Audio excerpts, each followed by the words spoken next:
अस्सलाम वालेकुम नाज़रीन, ताज़ 92 न्यूज़ के साथ मैं हूं नाइला भट्टी।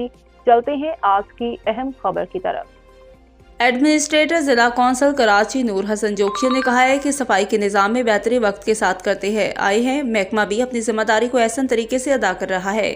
इसके बावजूद भी सेवरेज लाइनों में जो रुकावट का मसला चंद इलाकों में है वो तवज्जो तलब है। मैंने अपनी टीम के जरिए मुतल्लिका इलाकों की रिपोर्ट मुरातिब कराई है और ख़ुद भी वक्तन फवक्तन यहाँ का दौरा करता रहता हूँ। हमने जो नतीजा अखज़ किया वो ये है कि यहाँ खुद साख्ता कचरा कुंडियों की तादाद बहुत ज़्यादा है।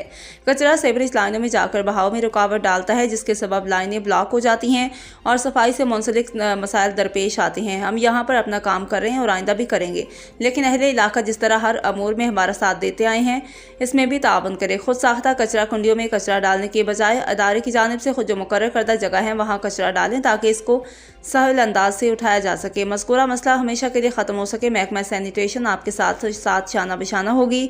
हम सब की थोड़ी सी तवज्जो से बड़ा उनके हमरा chief officer Ayaz Hamidullah Baloch, district engineer Mumtaz Ali Sardari, XEN Murtaza Malik, director admin Jalal Hanif, Peoples Party की मकामी रहनुमा इमदाद चौकी और नौमुंतखब रुकन Asmatullah Lund, director sanitation Mushtaq Matto, deputy Amir Rathore और मौजूदीन इलाका भी थे। एडमिनिस्ट्रेटर का इस मौका पर मज़ीद कहना था कि हमारी कोशिश ये रही है कि आवाम की हर तकलीफ को रिलीफ में बदलें, जिसके लिए अमली सतह पर मेहनत कर रहे हैं।